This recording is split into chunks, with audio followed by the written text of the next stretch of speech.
Let's begin in the U.S., where the death toll from COVID-19 has exceeded 130,000 as cases approach 3 million in the country. Globally, the death toll has exceeded 537,000 with over 11.5 million cases. More on that now in this report.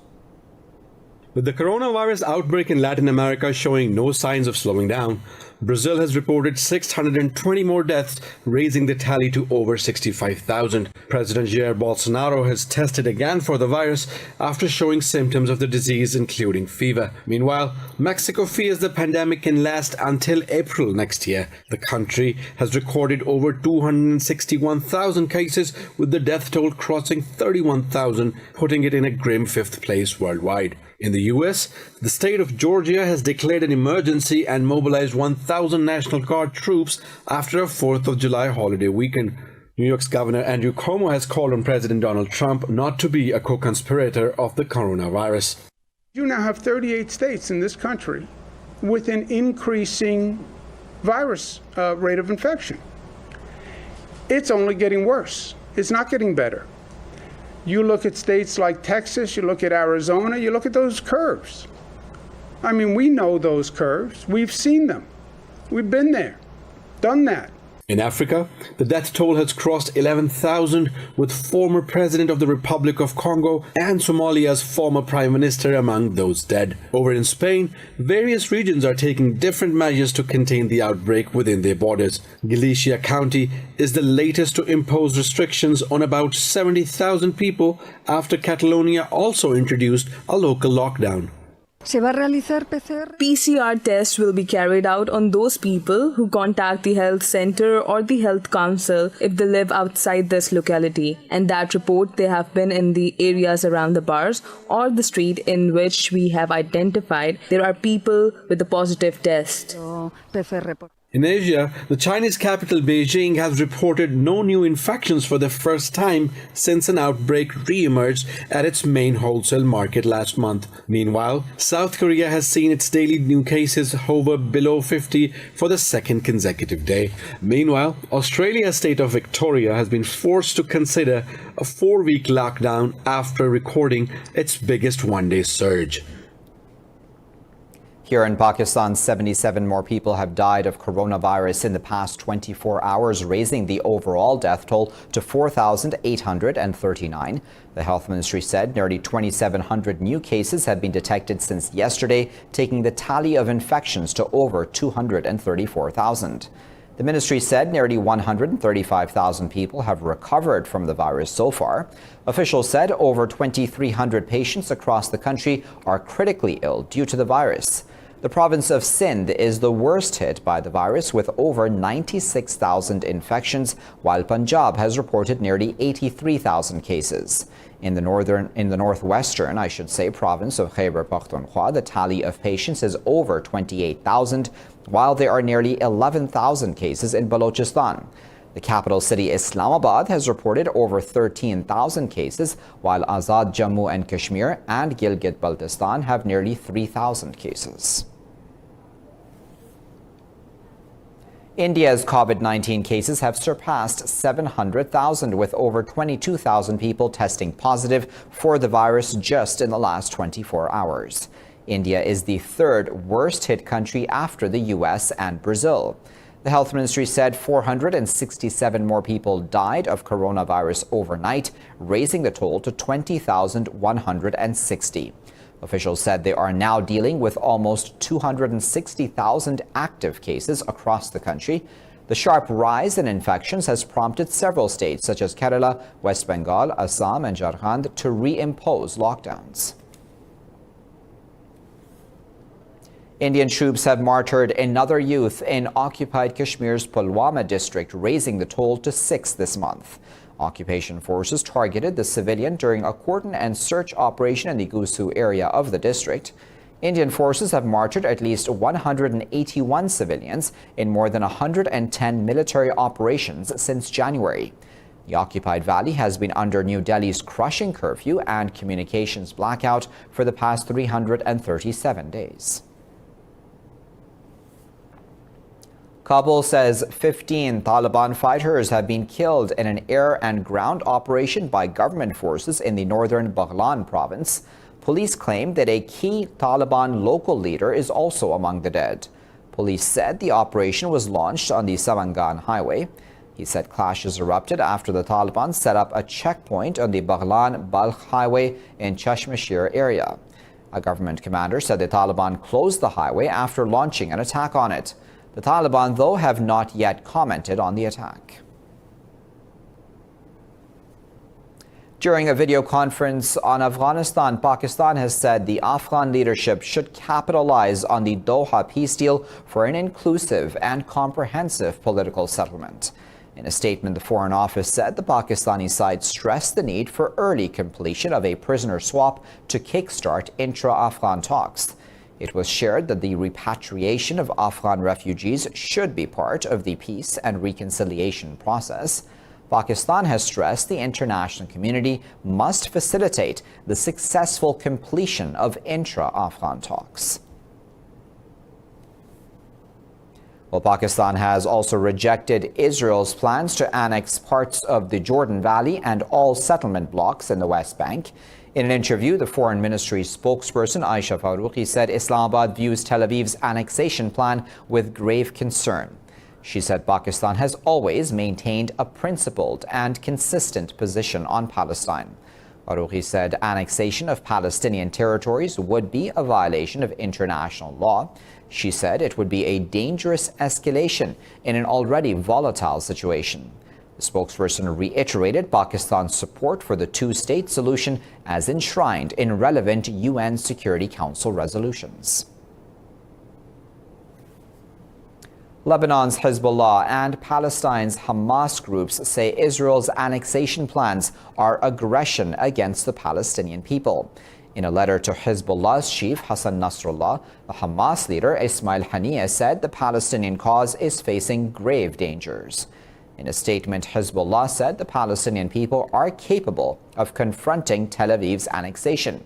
It called on Arab and Muslim nations to quickly move to stop Israel's continuous aggression.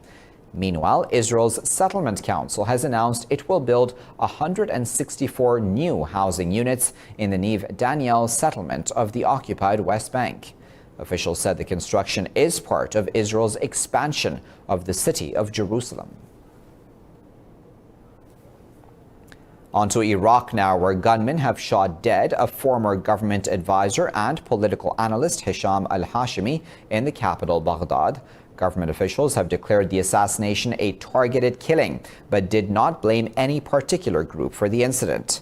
There was no immediate claim of responsibility for Hashimi's killing. Police said 2 gunmen on a motorbike carried out the killing, with one shooting Hashimi outside his house in the Zayuna district. The Iraqi Prime Minister Mustafa al-Kadhimi has pledged to pursue the assassinators of Hashimi. A statement by the Prime Minister's media office said al-Kadhimi held an outlawed militant group responsible for the assassination. Hashimi was known for his views about politics, ISIS, and the role of Iran-backed militias in Iraq.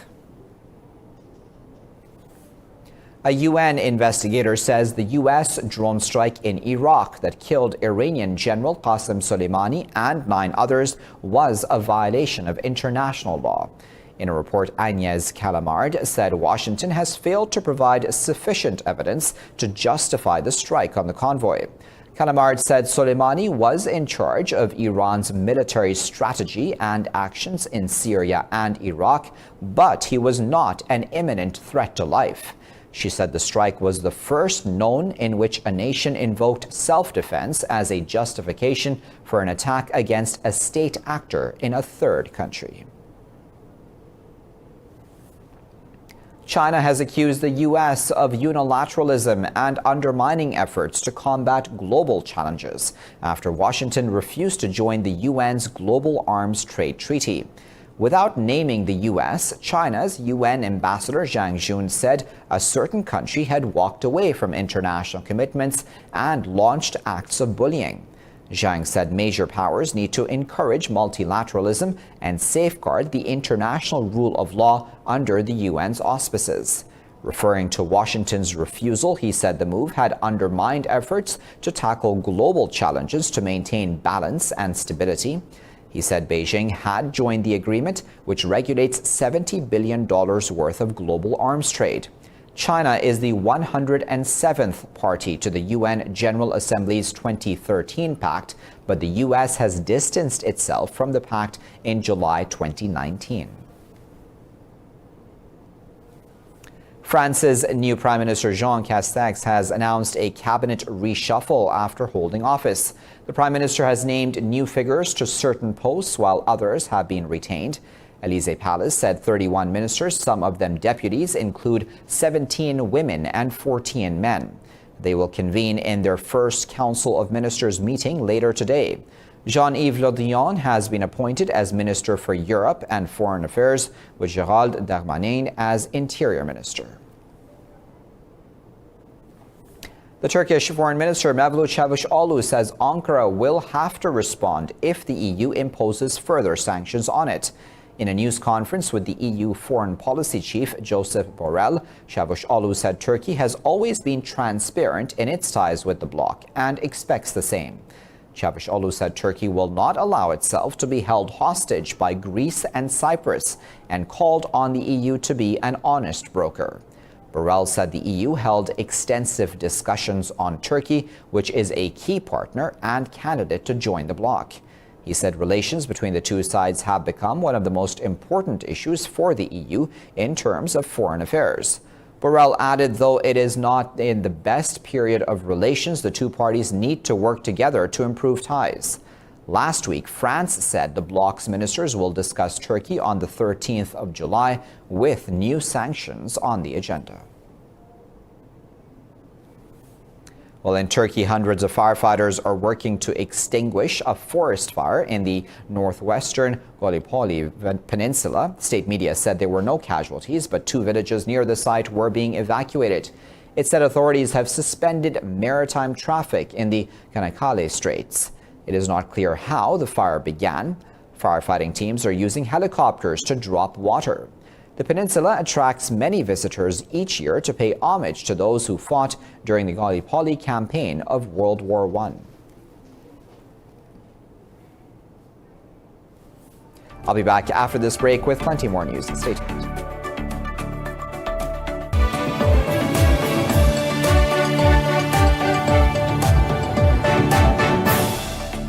Let's begin this segment here in Pakistan, where 6 people, including 3 minors, have died, while 2 others were injured in rain-related incidents in the port city of Karachi.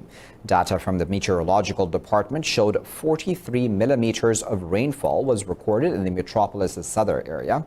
Apart from Karachi, Badin, Mirpur Khas, Parker and Hyderabad also received rainfall with thunder showers. On Friday, the Pakistan Meteorological Department issued a weather advisory for the province of Sindh.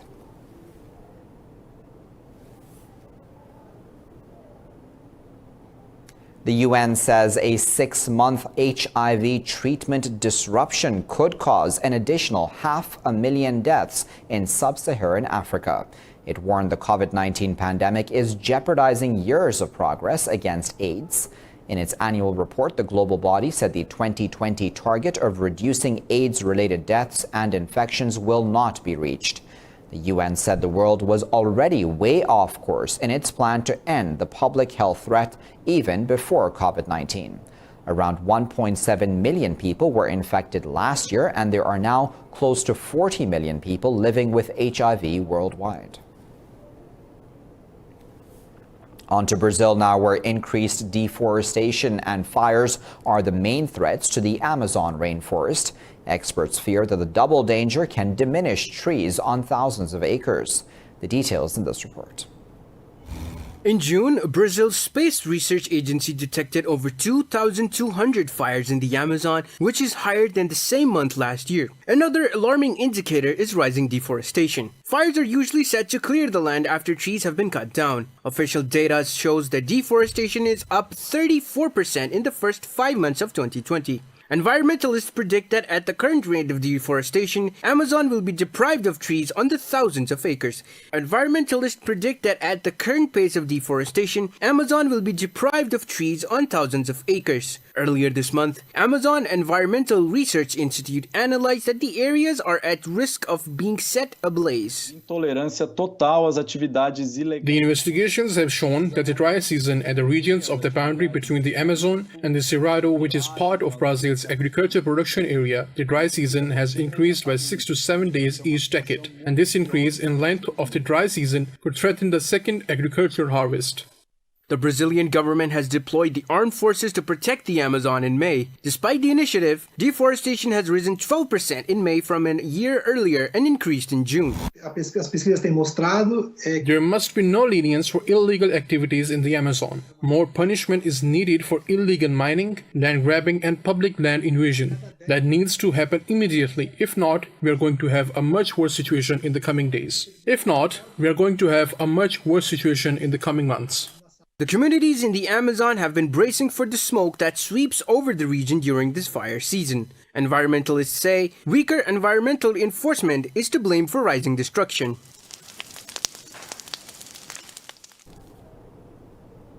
Well, as the new coronavirus threatens health and upends daily life throughout the world, the entertainment industry is also feeling the heat of the crisis. To cope with the situation, organizers of the Paris Fashion Week have come up with a digital solution. Instead of staging sometimes extravagant shows, the Fashion Week clicks off online to avoid an existential crisis by coronavirus. More on that now in this report. Paris is usually abuzz during its prestigious haute couture presentations in July, with hotels normally heaving with fashionistas and landmarks turned into catwalk venues. But in a makeover triggered by the coronavirus crisis, top designers will instead be experimenting next week with online showcases to try and keep clients hooked. Brands from Christian Dior to Chanel are pressing ahead with collections and shows through an organized schedule of videos running from July 6th to 8th. I think there is a bit less stress in terms of organization because we didn't send out the invitations and we don't have to bring together an audience. I know that seating would be difficult to do these days, but aside from this, all rest is the same. At the Haute Couture Week, a select club of designers display one-of-a-kind handmade outfits. This is also the big question mark. What will happen with the clients? How will they catch on? I don't know when the borders will reopen. For the American clients at the moment, it seems to me a bit difficult. I don't know. Physical catwalk displays are likely to be back on the agenda in Paris by September, and brands were already booking venues. The Fashion Week keep Paris' economy running. Whether it's luxury hotels or it's also a great window that shows Paris' image to the world. So there are these things that must not be replaced and just cannot be replaced as such. It is said that the fashion weeks keep Paris' economy running. The shows generate over €1 billion for the local economy each year.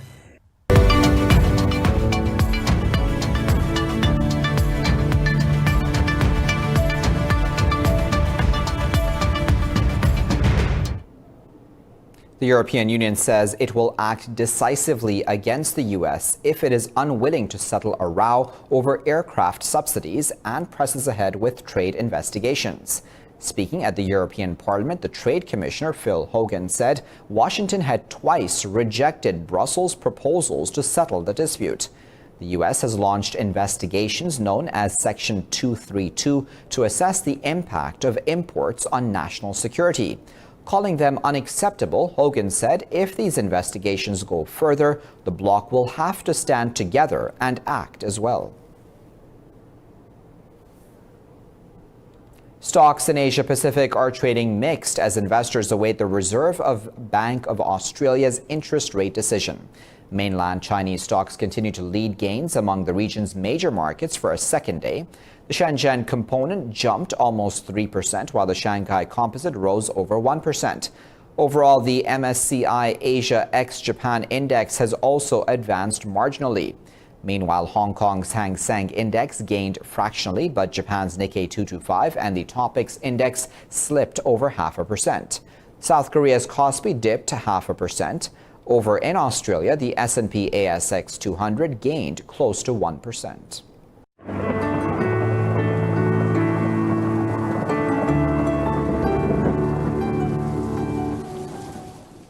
Time now to find out what the weather is like around the world.